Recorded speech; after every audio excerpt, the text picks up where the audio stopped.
Cheguei em casa para o dia de ação de graças. A casa estava vazia, exceto pelo padrasto do meu marido em uma cadeira de balanço. Um bilhete dizia: fui fazer um cruzeiro com meu ex. Você vai ficar em casa e cuidar do padrasto.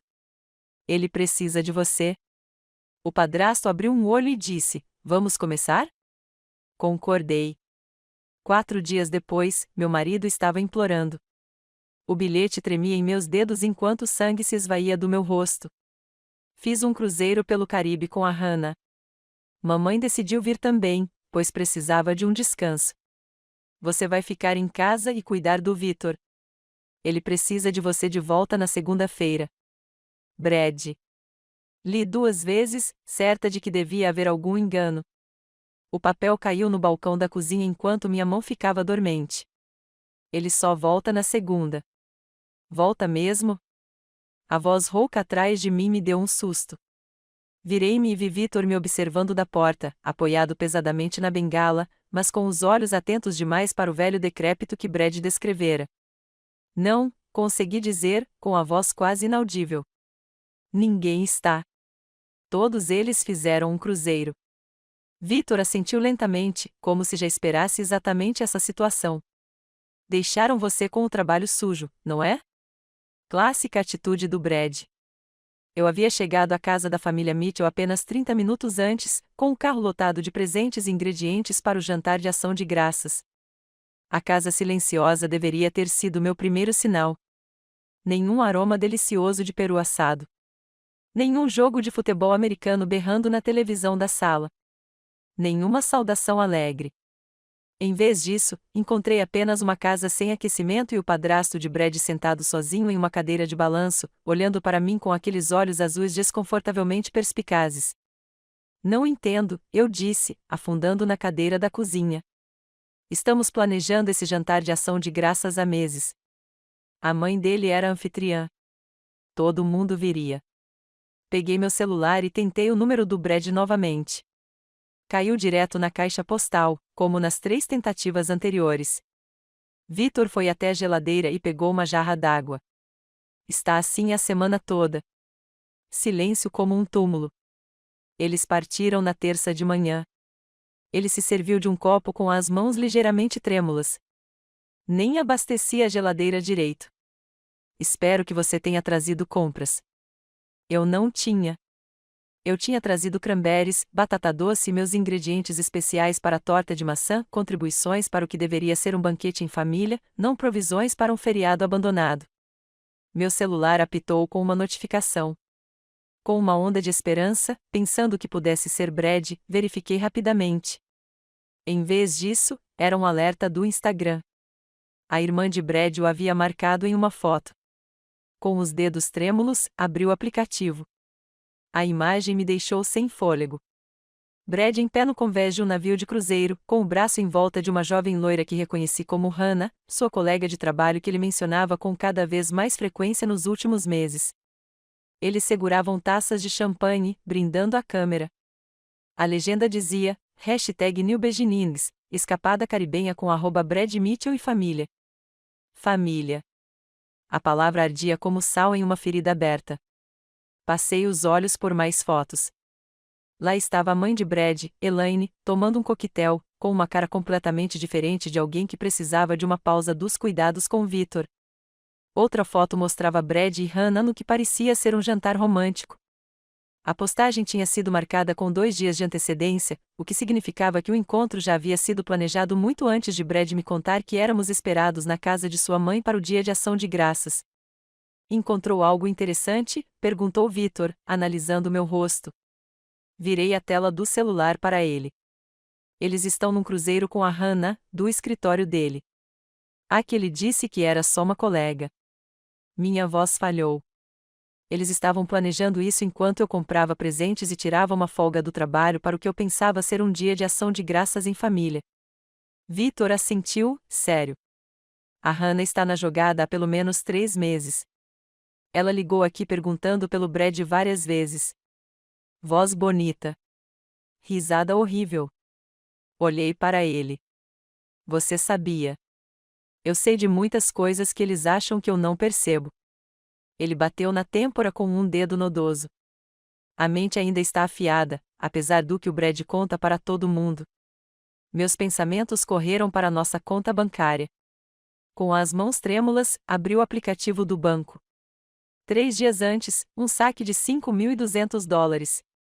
Quase todas as nossas economias, dinheiro que estávamos guardando para a entrada de uma casa. A casa que Brad tinha prometido que começaríamos a procurar depois das férias. Ele levou as nossas economias, sussurrei, mostrando a tela para Vitor. Todas. Vitor não se surpreendeu. Fazem a mesma coisa comigo há anos. Tiram um pouquinho aqui, um pouquinho ali. Para o seu bem, Vitor, dizem. Enquanto isso, o aquecimento diminui para economizar dinheiro. Meus remédios às vezes atrasam. E Elaine compra outra bolsa de grife. Eu me senti mal. Não se tratava apenas de um dia de ação de graças arruinado ou mesmo da traição de um caso extraconjugal. Era um abandono calculado de mim, de Vitor, de responsabilidades e promessas. Meu telefone tocou, minha melhor amiga Leia ligando para me desejar um feliz dia de ação de graças. Silenciei, incapaz de explicar aquela humilhação ainda. Tem sopa sobrando, ofereceu Vitor. Não é. Cheguei em casa para o dia de ação de graças. A casa estava vazia, exceto pelo padrasto do meu marido em uma cadeira de balanço. Um bilhete dizia: fui fazer um cruzeiro com meu ex. Você vai ficar em casa e cuidar do padrasto. Ele precisa de você. O padrasto abriu um olho e disse: vamos começar? Peguei meu casaco e minha bolsa. Vou ao supermercado. Talvez ainda tenha um peito de peru e batatas. Vamos fazer uma refeição decente hoje. Vitor pareceu surpreso, depois satisfeito. Faz meses que não como uma refeição caseira. Brad sempre traz fast food quando dá um tempo de vir. No supermercado, minha mente fervilhava de perguntas e emoções. Há quanto tempo Brad planejava me deixar? Será que todo o nosso casamento de 5 anos era apenas um arranjo conveniente que ele poderia descartar quando algo melhor surgisse? Selecionei mecanicamente um pequeno peito de peru, batatas e alguns vegetais, mal notando os outros compradores de última hora ao meu redor. Quando voltei, Vitor tinha conseguido esvaziar o balcão da cozinha e estava sentado à mesa com uma pilha de papéis. O que é tudo isso? Perguntei, colocando as compras no chão. Provas, respondeu ele, com os olhos azuis subitamente frios. Extratos bancários, registros médicos, negligência documentada. Estou acompanhando há meses. Ele empurrou uma pasta para mim. Brad e Elaine acham que sou apenas um fardo esperando a morte. Eles não sabem que eu os vi saqueando minhas contas enquanto me forneciam um mínimo de cuidado. Dei uma olhada nos papéis, anotações detalhadas, extratos de conta mostrando transferências suspeitas, cópias de recomendações médicas que haviam sido ignoradas. Por que você está me mostrando isso? Perguntei, incomodada com sua documentação metódica. Vitor se inclinou para a frente, parecendo subitamente menos frágil. Porque você também foi injustiçada, Jade, e porque eu não tenho muito tempo de vida. Ele tocou em um laudo médico. Câncer terminal. 3 meses no máximo. Sentei-me pesadamente em frente a ele. Sinto muito, Vitor. Ele dispensou minha compaixão com um gesto. Não se desculpe. Seja inteligente. Ele me olhou com uma intensidade inesperada. Eles acham que te deixaram com um fardo, mas na verdade nos deram uma oportunidade. Uma oportunidade para quê? Os lábios finos de Vitor se curvaram em um sorriso que transformou seu rosto. Por justiça. Ele pegou um envelope e o deslizou sobre a mesa. Dentro estão meus documentos de testamento e fideicomisso reais, não aqueles que Brad e Elaine acham que existem. Não toquei no envelope. Vitor, não entendo. Ele se recostou na cadeira e me observou. Depois de um momento, simplesmente disse: vamos começar? Essas 3 palavras pairaram no ar entre nós, carregadas de possibilidades e significados ocultos. Antes que eu pudesse responder, ele explicou sua proposta: ajudá-lo a documentar a negligência e a traição da família, auxiliar nos arranjos finais e garantir que eu fosse sustentada financeiramente depois que ele se fosse. A família que nos abandonou perderia tudo o que acreditava que lhe seria devido. Olhei para ele, aquele homem que eu mal conhecia, mas com quem, de repente, compartilhei uma profunda conexão. Nós dois havíamos sido enganados e descartados pelas mesmas pessoas. Lá fora, as sombras do fim da tarde se estendiam sobre uma entrada vazia onde uma família deveria estar reunida. Lá dentro, uma aliança inesperada se formava. Sim, respondi finalmente, surpreendendo-me com a firmeza da minha voz. Vamos começar. Após concordarmos, Vitor afundou-se na cadeira, a exaustão evidente nos ombros caídos. A empolgação com a nossa nova aliança o energizara temporariamente, mas agora o cansaço retornava ao seu rosto. Você deveria descansar, eu disse, notando a palidez sob sua pele envelhecida. Vou terminar de fazer o nosso jantar. Vitor balançou a cabeça. Primeiro, tem uma coisa que você precisa ver. Ele se levantou com esforço. Meus registros médicos. Você precisa entender com o que estamos lidando e o pouco tempo que temos. Ele me levou a um pequeno quarto que claramente já fora um escritório, mas que havia sido convertido em um espaço improvisado para dormir. Uma cama de hospital ocupava um canto, embora Vitor não a estivesse usando. Em vez disso, uma cama de solteiro comum encostada na parede oposta mostrava sinais de uso. Não suporto essa engenhoca, explicou ele, gesticulando para a cama de hospital. Me faz sentir como se já estivesse em um hospício. De uma gaveta trancada na escrivaninha, Vitor retirou uma pasta grossa com o rótulo simplesmente a médico. Ele a entregou a mim sem cerimônia. Câncer de pâncreas, disse-lhe secamente quando eu a abri. Estágio 4, diagnosticado há 3 meses. Examinei os documentos, sentindo um aperto no estômago diante das descrições clínicas e do prognóstico sombrio. Diversas anotações de oncologistas, recomendações de tratamento e resultados de exames contavam a história inconfundível de uma doença terminal. 2 meses, acrescentou Vitor. Talvez menos agora. O último exame mostrou progressão rápida. Levantei os olhos bruscamente. O Brad sabe disso. Ah, sim, todos sabem. A mãe dele estava na consulta quando recebemos o diagnóstico. 2 dias depois, ela começou a falar sobre como precisava de uma pausa nos cuidados. O riso dele não tinha humor há 66 anos e alegando exaustão enquanto eu estou morrendo aos 78. A crueldade daquilo me atingiu como um golpe físico. Eles te abandonaram sabendo que você só tinha meses. Semanas, mais provavelmente. Vitor se acomodou na beira da cama. Mas isso nem é o pior. Olha a lista de medicamentos. Virei às receitas. Havia vários medicamentos listados, analgésicos, antieméticos, enzimas para ajudar na digestão. Verifique o armário do banheiro, Vitor orientou. Compare o que está lá com o que deveria estar. No banheiro ao lado, encontrei uma coleção desorganizada de frascos de comprimidos.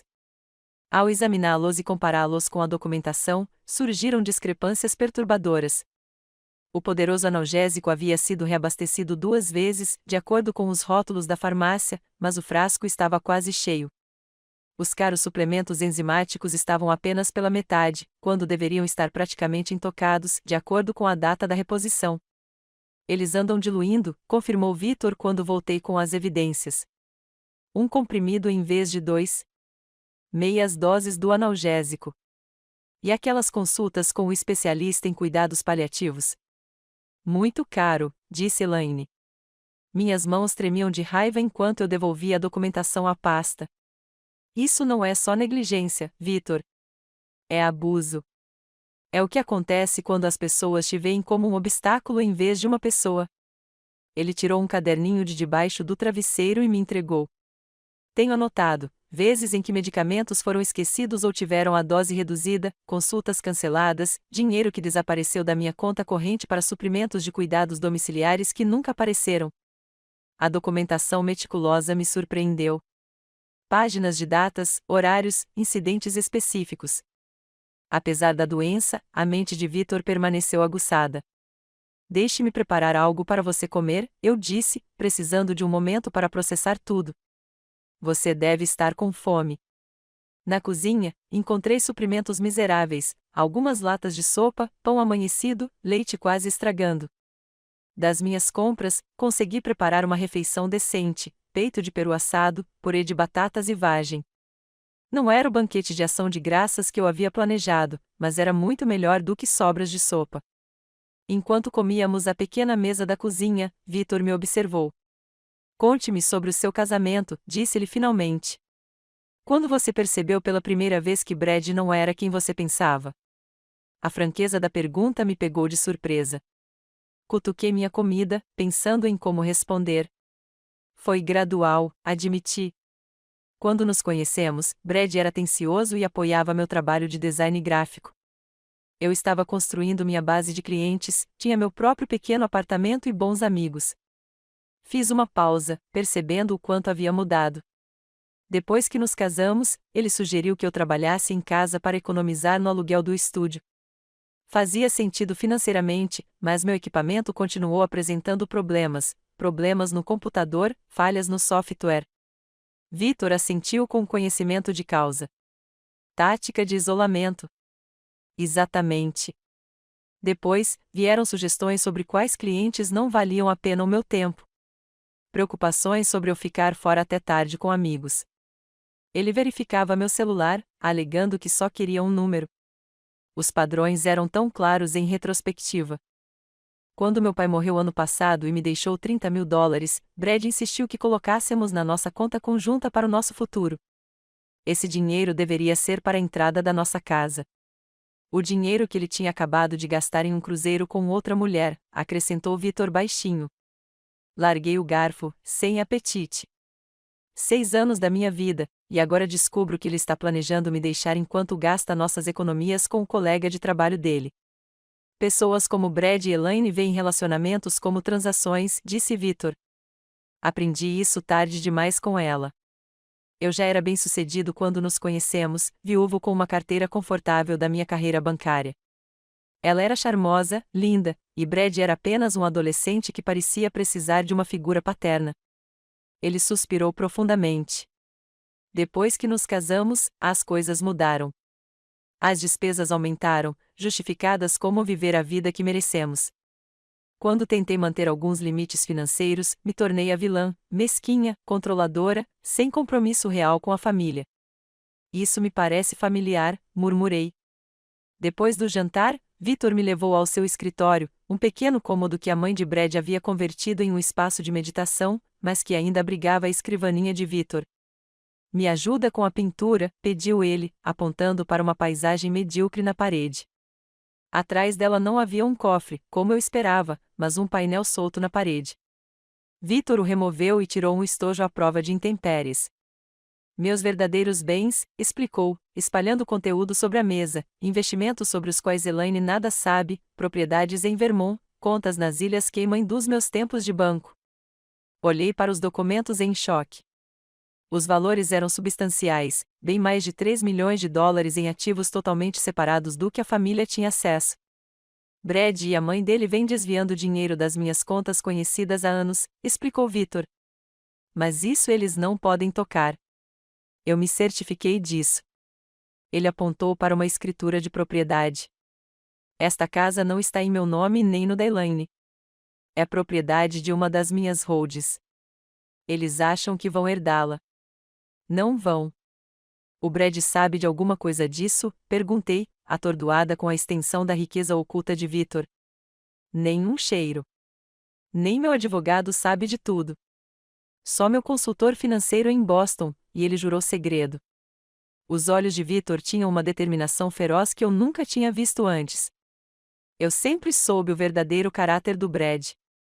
Ele é igualzinho à mãe, charmoso na cara da gente enquanto pega a carteira. Só nunca pensei que ele faria o mesmo com a esposa. A manhã seguinte trouxe outro acontecimento. Uma visita discreta de Patrícia Winters, a advogada de Vitor, uma mulher austera na casa dos 60, com cabelos grisalhos impecáveis e olhos verdes penetrantes. Ela chegou carregando uma maleta cheia de documentos legais. Então, você é a nora abandonada, disse ela, avaliando-me com um olhar franco. Vitor me ligou ontem à noite, disse que você era uma aliada inesperada. Durante o café, Patrícia expôs o que Vitor vinha fazendo legalmente, documentar a negligência, alterar seu testamento e criar estruturas financeiras que seriam inquebráveis contra contestações. Precisamos finalizar vários documentos, explicou Patrícia. Transferências que precisam de testemunhas, procurações médicas, alterações finais ao testamento. Ofereci-me para ajudar a organizar as provas que Vitor havia coletado. Minha formação em design gráfico me tornou especialista em organização e documentação digital. Perfeito, Patrícia assentiu em aprovação. Precisaremos de tudo devidamente catalogado para quando eles inevitavelmente contestarem o testamento. Naquela noite, depois que Patrícia saiu com os documentos assinados, Vitor e eu nos sentamos na sala com um álbum de fotos que ele havia tirado de uma estante. Olha isso, disse ele, apontando para uma foto de Brad adolescente, com a mãe atrás dele, sempre sussurrando em seu ouvido. Ele virou a página. Aqui está o pai do Brad antes do divórcio. Repare como ele parece miserável. Elaine fez com ele o que o Brad está fazendo com você. Página após página, revelava padrões que eu reconhecia do meu próprio casamento: controle sutil, manipulação financeira, a fachada de cuidado que desaparecia quando havia dinheiro envolvido. É como ver a minha própria vida de fora, sussurrei. Vitor assentiu, compreensivo em seus olhos cansados. É por isso que precisamos detê-los agora, antes que façam isso com outra pessoa.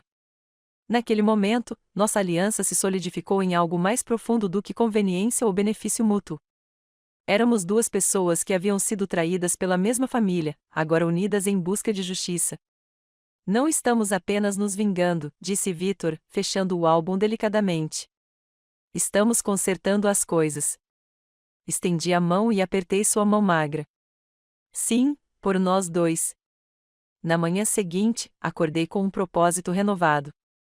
Vitor e eu tínhamos ficado acordados até tarde elaborando estratégias, e agora era hora de colocar nosso plano em ação. Depois de verificar como Vitor estava, que estava tendo um dia relativamente bom apesar da condição, preparei um café da manhã rápido e definimos nossas prioridades. Primeiro, eu disse, servindo-lhe uma xícara de chá, precisamos estabelecer a narrativa do seu rápido declínio. Vitor assentiu. Patrícia mencionou que o irmão dela é dono de uma empresa de suprimentos médicos.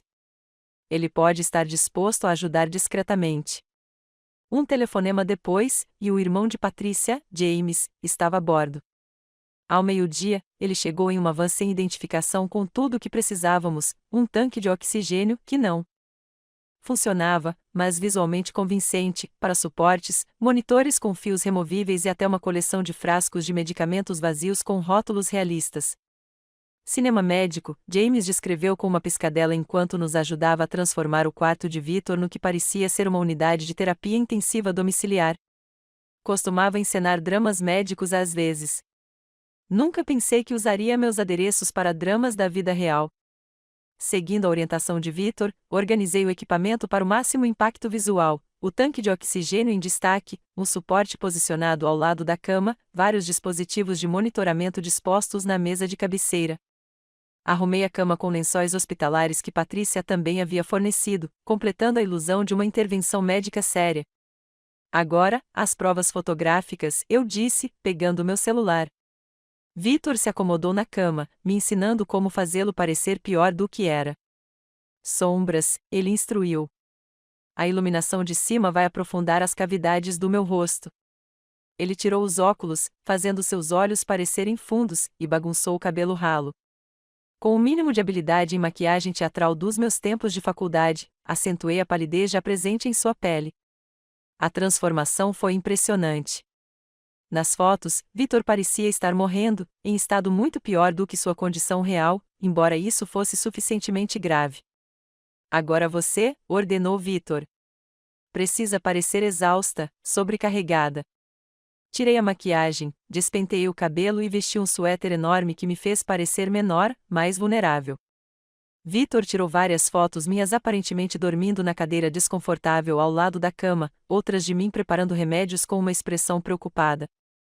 Perfeito, disse ele, revisando as imagens. Quem é o nosso alvo para estas? A irmã do Brad, Melissa, respondi.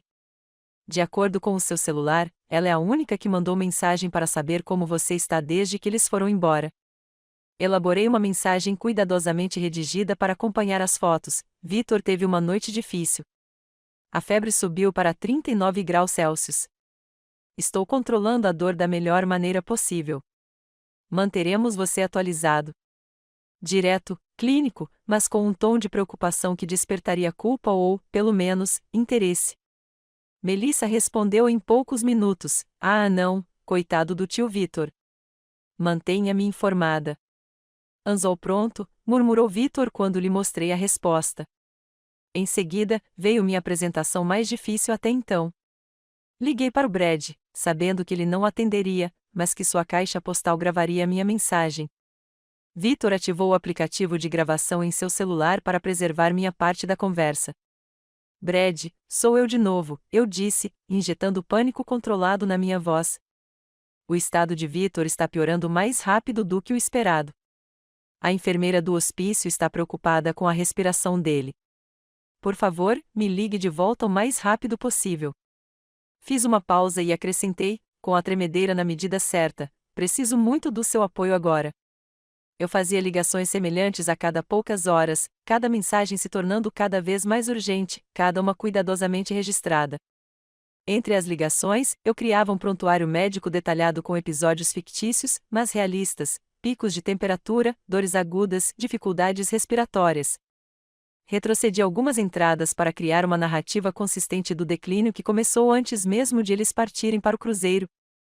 "Você deveria ter sido atriz", comentou Vitor enquanto eu lhe mostrava o diário.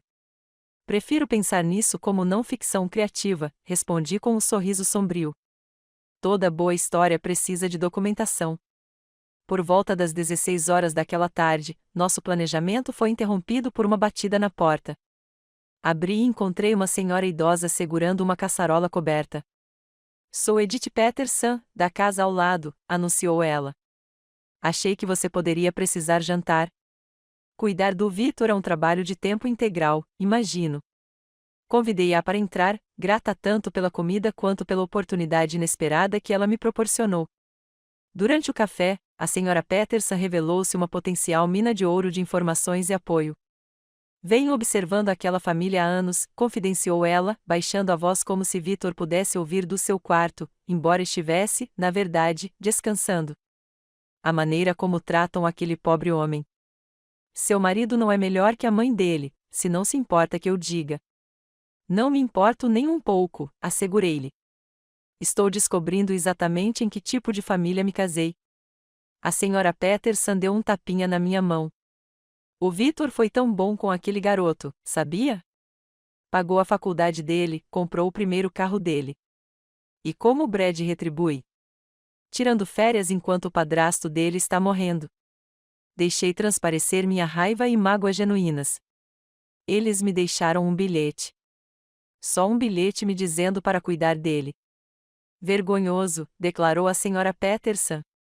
"Absolutamente vergonhoso. Sabe, a vizinhança inteira percebeu. Mês passado, quando Vitor caiu no quintal, foi o meu Harold quem o ajudou a se levantar. O Brad estava lá dentro assistindo ao futebol e ignorou completamente as nossas batidas. Quando ela foi embora, a senhora Peterson havia prometido espalhar a notícia entre os vizinhos de que Vitor precisava de apoio e visitas enquanto sua família se aventurava egoisticamente no Caribe. Documentei cuidadosamente suas declarações e a data de sua visita. Nos 2 dias seguintes, mais 5 vizinhos nos visitaram, cada um com suas próprias histórias de testemunhas da negligência de Brad em relação a Vitor. Cada visita fortalecia nosso caso e fornecia testemunhas adicionais tanto do aparente declínio de Vitor quanto da ausência da família durante o que eles acreditavam ser seus últimos dias. Na manhã de sábado, Patrícia voltou com os documentos finais para a transferência de ativos. Levamos Vitor ao banco local, onde ele era cliente há mais de 30 anos. O gerente, Sr. Collins, o recebeu calorosamente. "Vitor, que bom ver você por aí. Como está se sentindo?" "Colocando meus assuntos em ordem, Richard", respondeu Vitor, com a voz propositalmente mais fraca do que o normal. Memória ainda afiada, mesmo com o corpo falhando. Na privacidade do escritório do gerente, Vitor transferiu oficialmente o controle de seus ativos ocultos para uma série de fundos fiduciários que me beneficiariam e a diversas instituições de caridade para idosos. O Sr. Collins observou com compaixão enquanto a mão trêmula de Vitor assinava cada documento. Seu enteado veio aqui semana passada, mencionou o gerente casualmente enquanto preenchíamos a papelada, perguntando sobre suas contas. Eu lembrei que, sem a devida autorização. Vitor deu um sorriso fraco. Sempre planejando com antecedência, aquele garoto. Lembro-me de quando ele veio descontar aquele cheque como presente de formatura, continuou o Sr. Collins. Nem agradeceu. Só reclamou que não dava para o carro que ele queria. Mais uma prova, mais uma testemunha do caráter de Brad. Naquela noite, enquanto avaliávamos nosso progresso, o telefone de Vitor tocou com uma videochamada de Melissa. Rapidamente colocamos nosso plano em ação, colocando Vitor na cama, cercado de equipamentos médicos e com uma cânula de oxigênio nas narinas. Despentei meu cabelo e apertei as bochechas para dar um tom de estresse ao meu rosto. Quando atendi a ligação, a câmera me mostrou primeiro, parecendo exausta. Ah, Jade, Melissa ofegou. Você está com uma aparência péssima. Está tudo bem? Conseguindo, eu disse simplesmente, virando o telefone para Vitor, que fez uma performance digna de um Oscar de semiconsciência, com a respiração deliberadamente ofegante. Tio Vitor, chamou Melissa. É a Melissa, está me ouvindo? Os olhos de Vitor tremeram fracamente. Melissa, sussurrou ele. É você, querida? A preocupação na voz de Melissa parecia genuína. Mas o que veio a seguir revelou suas verdadeiras prioridades. Devemos voltar para casa mais cedo? Ele vai aguentar até segunda-feira? Virei a câmera novamente para o meu rosto. É difícil dizer. A enfermeira do hospício acha que os sistemas dele estão falhando. Se você quiser se despedir, deixe-me falar com o Brad e a mamãe, disse ela rapidamente. A questão é que esses ingressos não eram reembolsáveis, e a mamãe anda muito estressada ultimamente. Assenti compreensivamente, enquanto lutava contra o desgosto genuíno. Claro. É que o Vitor fica perguntando pelo Brad nos seus momentos de maior lucidez. Vou pedir para ele ligar, prometeu Melissa, assim que voltarem da excursão em terra. Depois de encerrar a ligação, Vitor sentou-se e removeu a cânula de oxigênio. Você gravou isso? Perguntei, erguendo meu outro celular, que havia gravado toda a conversa. Cada palavra. O sorriso de Vitor era de satisfação, mas tingido de genuína tristeza. Minha família, ponderando as passagens do cruzeiro e a despedida de mim. Eu sabia que seria exatamente assim. Sentei-me na beira da cama dele, subitamente emocionada. Sinto muito, Vitor. Ele balançou a cabeça. Não se desculpe. A verdadeira identidade deles precisava ser revelada. Ele estendeu a mão para mim. Sabe qual é a parte mais estranha? Esses últimos dias com você, com alguém que realmente se importa, foram melhores do que meses com eles. Sentamo-nos em silêncio, contemplando o que havíamos posto em movimento e os passos finais que ainda estavam por vir. Nosso contra-ataque estava a todo vapor. A armadilha estava quase armada.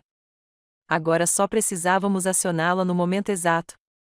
A manhã de domingo amanheceu com uma mudança sutil na atmosfera. Enquanto eu levava o chá da manhã para Vitor, notei suas mãos tremendo mais do que o normal, um tom azulado ao redor dos lábios que não estava lá antes. Você não precisa fingir para mim, eu disse suavemente, ajudando-o a se sentar. Você realmente não está se sentindo bem hoje, está? O sorriso de Vitor era tênue, mas genuíno. Irônico, não é? Depois de toda a nossa encenação, a coisa real nos pega de surpresa. Liguei para a enfermeira do hospício que vinha fazendo visitas semanais antes da família partir. Ela prometeu vir naquela tarde, mas me aconselhou a lidar com o conforto dele enquanto isso. Isso não era mais atuação. Vitor estava declinando ativamente, e uma onda de proteção tomou conta de mim. Nosso plano de vingança de repente pareceu secundário em relação à garantia de seu conforto e dignidade. O que você gostaria de café da manhã? Perguntei, tentando manter a normalidade. Pêssegos, disse ele, me surpreendendo.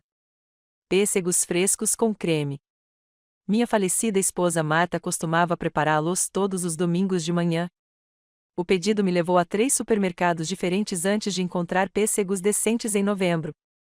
Quando voltei os preparei como ele descreveu, cortados em croissants perfeitos com uma colherada de chantilly, os olhos de Vitor marejaram na primeira mordida. Exatamente como ela costumava fazer, sussurrou. Há anos ninguém se dá ao trabalho de lembrar dessas coisas sobre mim. Ao longo do dia, me peguei fazendo coisas não de acordo com o nosso plano, mas simplesmente para o conforto de Victor, ajeitando seus travesseiros, lendo em voz alta seu exemplar amassado de And the Big Sleep, de Raymond Chandler, tocando a música clássica que ele mencionou gostar. O carinho genuíno que se desenvolveu entre nós durante o nosso curto período juntos me surpreendeu com sua intensidade. Sabe, disse Victor durante um momento de lucidez naquela tarde, não sou tratado com tanta gentileza desde que Marta morreu, há 12 anos.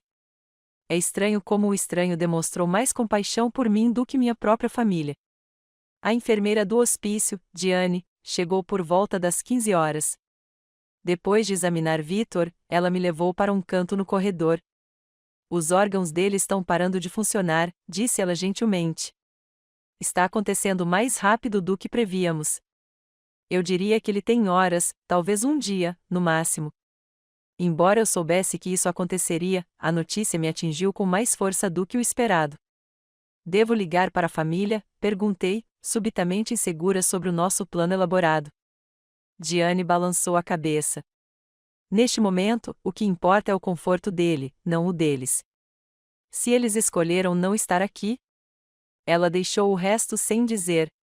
Depois que ela saiu, sentei-me ao lado de Victor, que ouvirá tudo, apesar de nossas vozes abafadas.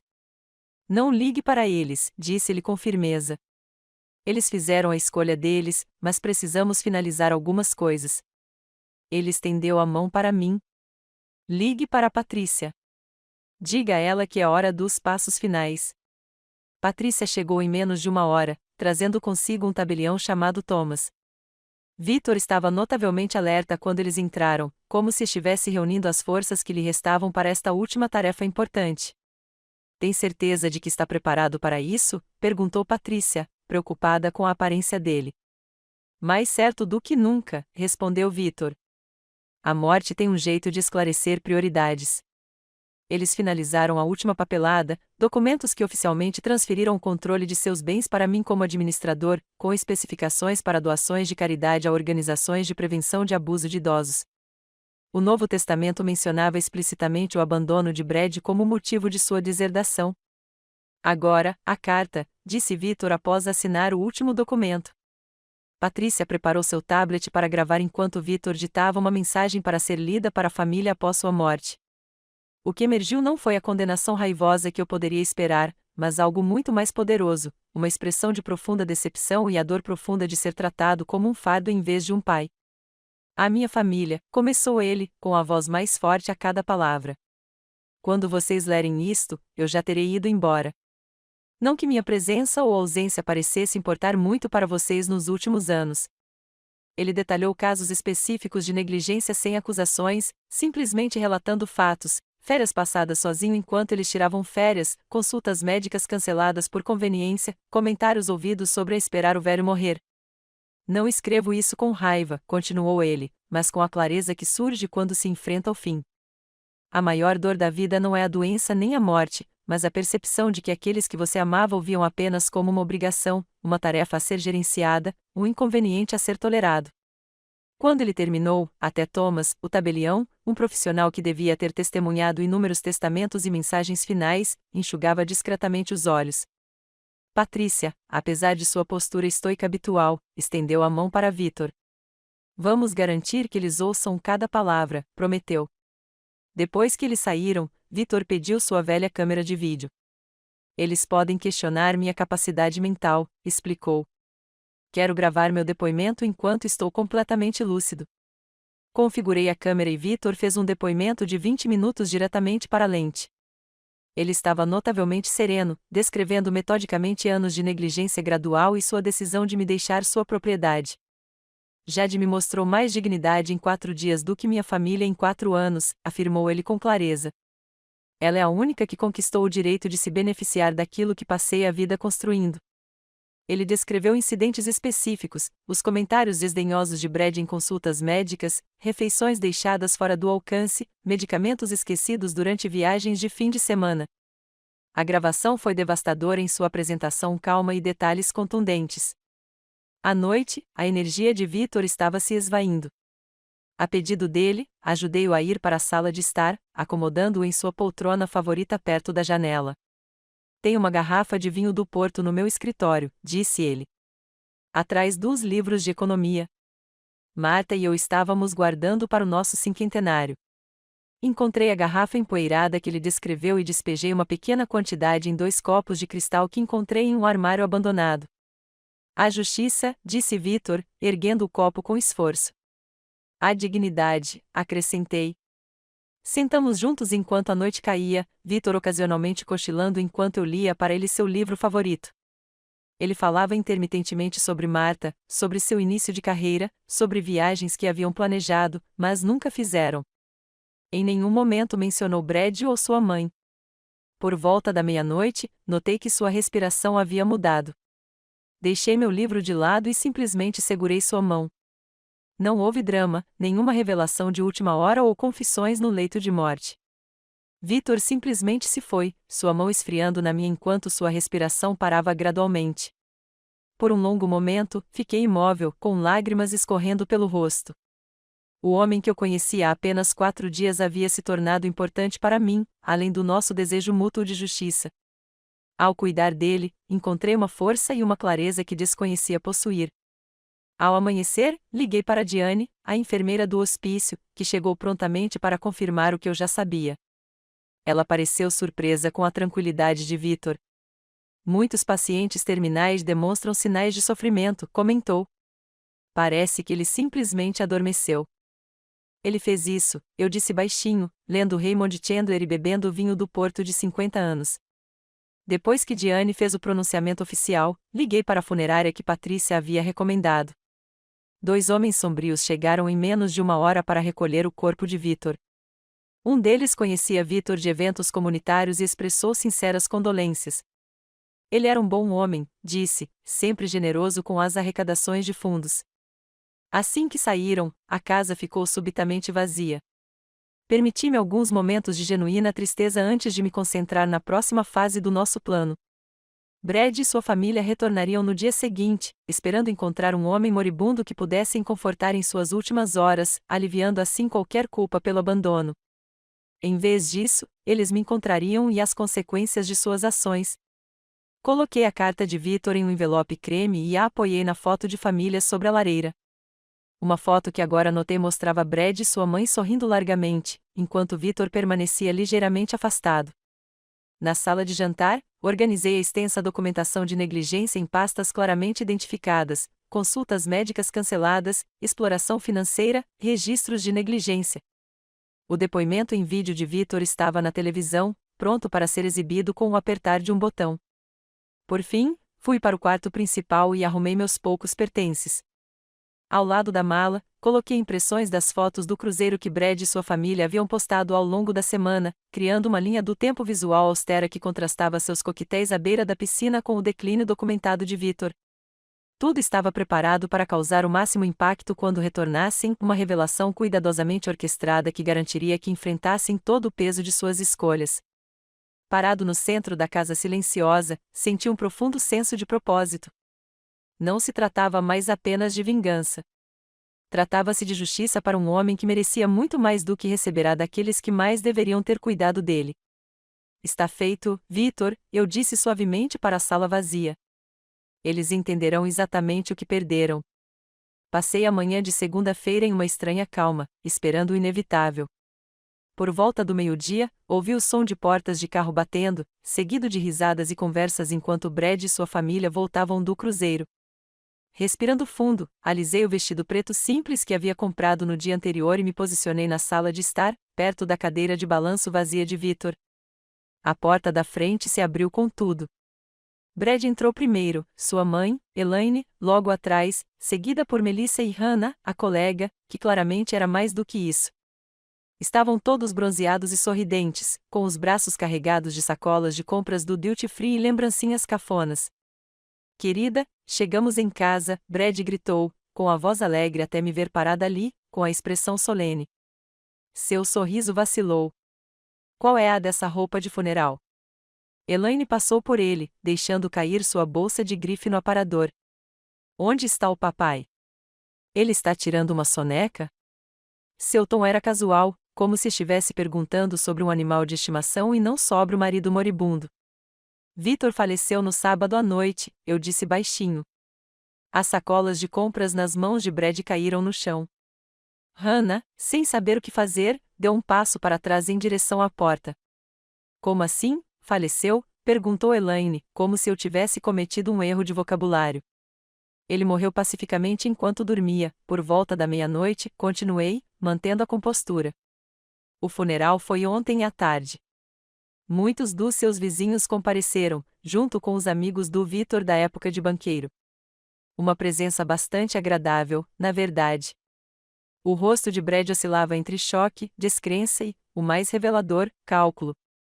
Você realizou o funeral sem nós, sem a família dele. A família dele foi convidada, respondi. Deixei várias mensagens sobre o seu estado de saúde debilitado. Você optou por não responder. Melissa deu um passo à frente, o rosto pálido sob o bronzeado. Eu te contei sobre aquela ligação, Brad. Eu disse que o tio Victor estava com uma cara péssima. Brad a dispensou com um gesto impaciente. Isso é inacreditável. Precisamos nos sentar.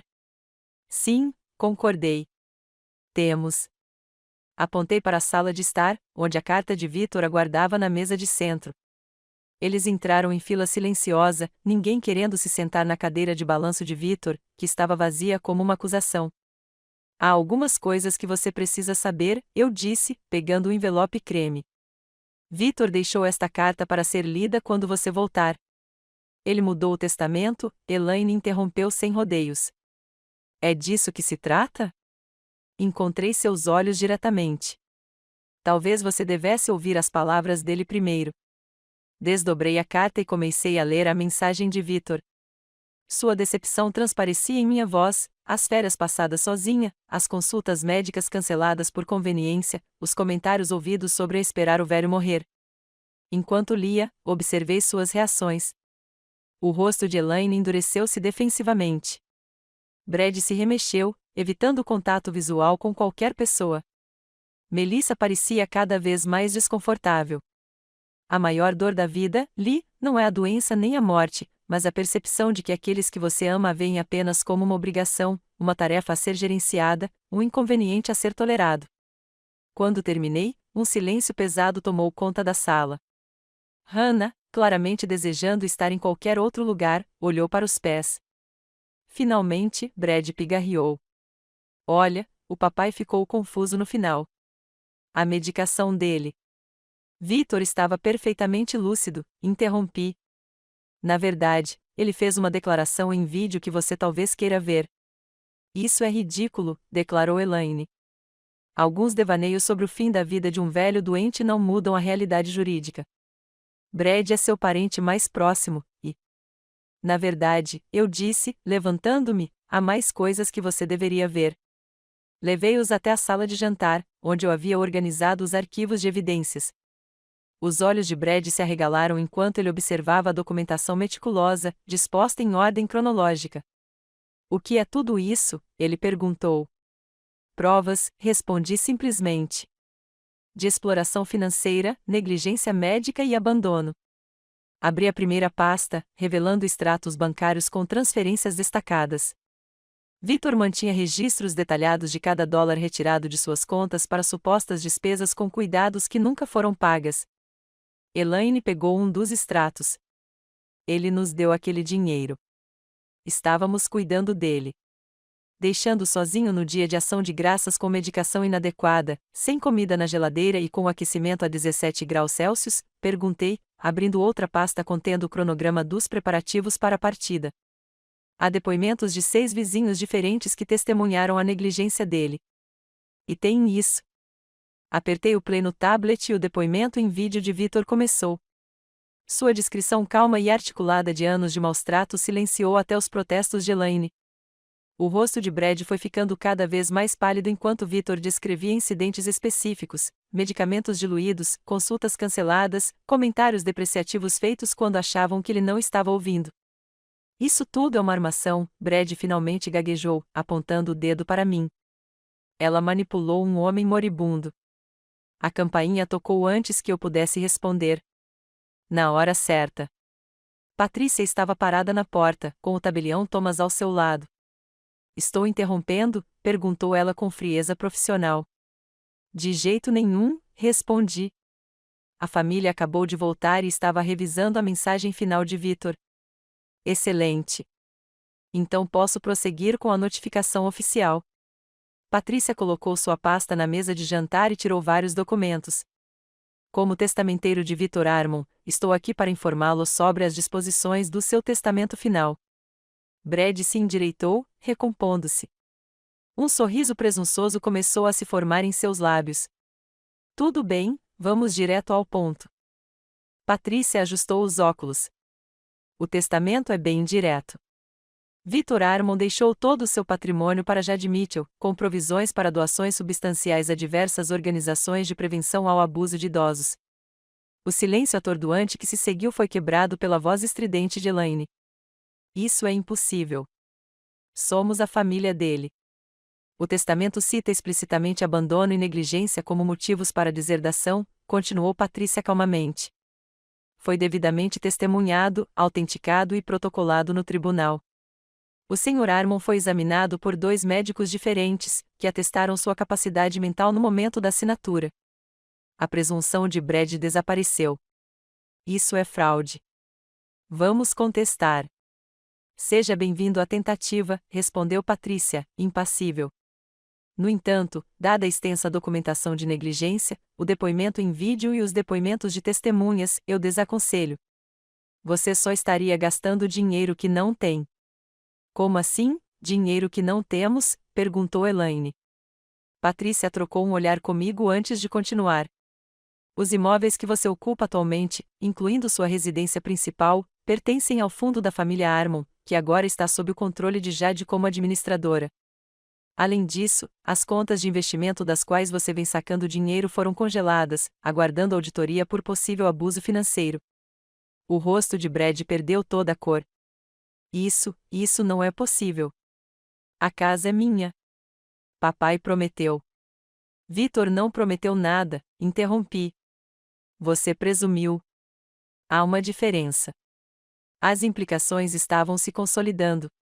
Brad havia gasto as economias no cruzeiro, contando com a herança para cobrir as dívidas crescentes. A casa em que moravam não era dele para vender ou tomar como garantia.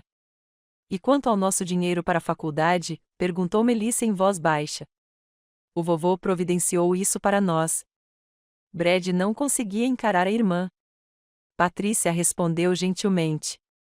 Vitor forneceu fundos ao seu pai para esse fim há vários anos. No entanto, essas contas nunca foram abertas. Melissa se virou para Brad, horrorizada. Você gastou o dinheiro da nossa faculdade. A família explodiu em acusações e negações. Hannah saiu silenciosamente pela porta da frente, escapando da implosão. Deixei o caos continuar por alguns minutos antes de me afastar para pegar minha mala no quarto. Quando voltei, Brad me seguiu pelo corredor, com a expressão completamente transformada. Jade, por favor, implorou ele, com a voz embargada. Nós podemos resolver isso. Cometi um erro com a Hannah. Não significou nada. Podemos recomeçar. Eu vou mudar. Eu prometo. Olhei para o homem que um dia amei, enxergando com clareza, talvez pela primeira vez. Por trás das belas feições e do charme ensaiado, escondia-se alguém que nunca se importou verdadeiramente comigo nem com ninguém além de si mesmo. Calmamente, tirei minha aliança e a coloquei em sua palma, seguida pelas chaves do nosso apartamento. Você o deixou para morrer, eu disse baixinho. Agora você não vai ganhar nada, nem eu. Caminhei em direção à porta, com a mala na mão. Os apelos de Brad se transformaram em ameaças enquanto ele me seguia. Você não vai se safar dessa. Vou lutar no tribunal. Você manipulou um velho doente. Na porta, virei-me brevemente. Tudo foi feito legalmente. Você me ensinou uma lição valiosa no nosso casamento, Brad, sempre guarde os recibos. Saí para o sol brilhante de novembro. Atrás de mim, eu ouvia os protestos constantes de Brad e a voz raivosa de Elaine exigindo que Patrícia explicasse como aquilo acontecerá. Mas essas vozes já estavam sumindo, tornando-se parte de um passado que eu estava deixando para trás. Patrícia havia reservado um quarto em um hotel tranquilo enquanto eu pensava nos meus próximos passos. Enquanto eu colocava minha mala no porta-malas do carro, a senhora Peterson apareceu em sua varanda do outro lado da rua. Ela me cumprimentou com um aceno de cumplicidade e um pequeno aceno. Acenei de volta, sentindo uma leveza surpreendente, apesar do peso emocional dos últimos dias. O último presente de Vitor não foi apenas a segurança financeira, embora isso certamente me ajudasse a reconstruir minha vida. O verdadeiro presente foi a clareza e a força que encontrei ao ajudá-lo a encontrar justiça. Enquanto dirigia para longe da casa e da família destroçada que ali havia, eu não pensava em vingança ou mesmo em vindicação. Eu estava pensando em segundas chances, em honrar a memória de Vitor vivendo bem, e no vínculo inesperado que se formou entre duas pessoas que foram descartadas por aqueles que deveriam ter cuidado delas mais.